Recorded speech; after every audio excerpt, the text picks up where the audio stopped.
পথ হলো একটি, সেটি হলো আল্লাহর কালাম কোরআনে হাকিম, রাসূলের পদ্ধতি, রাসূলের তরিকা। এই পথ অবলম্বন করলে সমাজে, দেশে, রাষ্ট্রে কখনো কোনো দিন অশান্তি আসতে পারে না। এই জন্য আল্লাহ রাব্বুল আলামিন বলছেন পারিবারিক ঝগড়ার সমাধান কি? রব্বুল আলামিন কালামে হাকিমে 5 নম্বর সূরা আল মাইদার 92 নম্বর আয়াতে কারিমে আল্লাহ পাক বলেন, এই যে পৃথিবীতে ঝগড়া হয় এর কারণ হলো তৃতীয় ব্যক্তি। কোন ব্যক্তি? তৃতীয় ব্যক্তি। তিনি হলো শয়তান। তিনি কে? শয়তান। 3 নম্বর ব্যক্তি। এই শয়তান আপনারা দেশে, সমাজে, রাষ্ট্রে সর্বত্র বিরাজমান।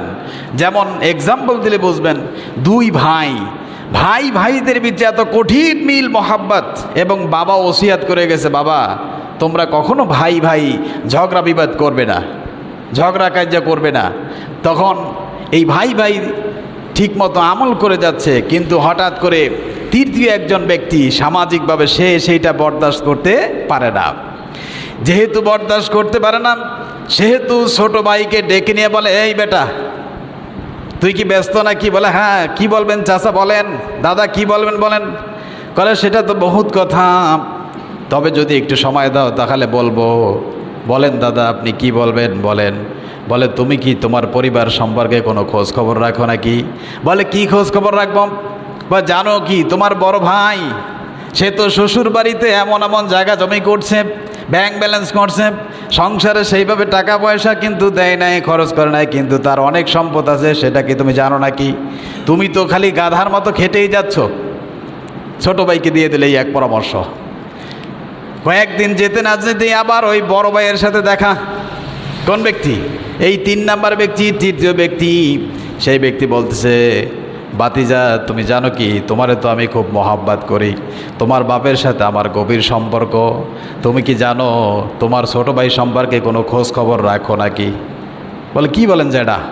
চাচা সে তো আমার ভাই, আমার মায়ের পেটে রক্তের ভাই, আমার বাবা ওসিয়ত করে গেছে, আমি ওকে ছাড়া একটা বাদামও খাই নাই, এবং সব কিছু আমার ভাইয়ের কল্যাণের জন্য আমি সব করে যাচ্ছি। বলে না না, সেটা আর এক ভিন্ন কথা, তুমি যদি জানো তাহলে বুঝতে পারবে। বলে কি? বলে তোমার ভাই তো এখন তোমাদেরকে একটু আলাদা হয়ে যাচ্ছে, নতুন বিবাহ যেহেতু করাইছো ভাইকে, এখন ভাই শ্বশুরালয়ে টাকা সম্পদ সঞ্চয় করতেছে, বউয়ের দিকে মনোনিবেশ করেছে, এখন আর তোমাদেরকে সেইভাবে করে ভালোবাসে না। ভাইও চিন্তা করলো, হায় রে দেখতেছি ভাই কেমন জানি একটু চলাফেরা করে, এইভাবে করে এখন 2 ভাইয়ের ভিতরে কি হয়ে গেল? ঝগড়া শুরু হয়ে গেল। এক ভাই আর এক ভাইকে সন্দেহ করা শুরু হয়ে গেল।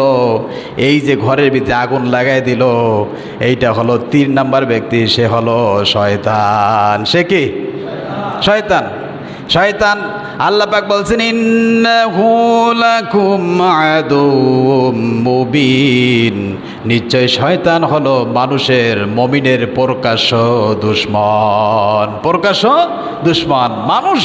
এই শয়তান আপনি দেখতে পৃথিবীর লন্ডন, ইউরোপ, আমেরিকা যেতে হবে না, বরং এই শয়তান আপনার ঘরে, আপনার সমাজে, আপনার পরিবারে, আপনার আশেপাশে, আপনার নিকটতম আত্মীয় স্বজনদের ভিতরেই।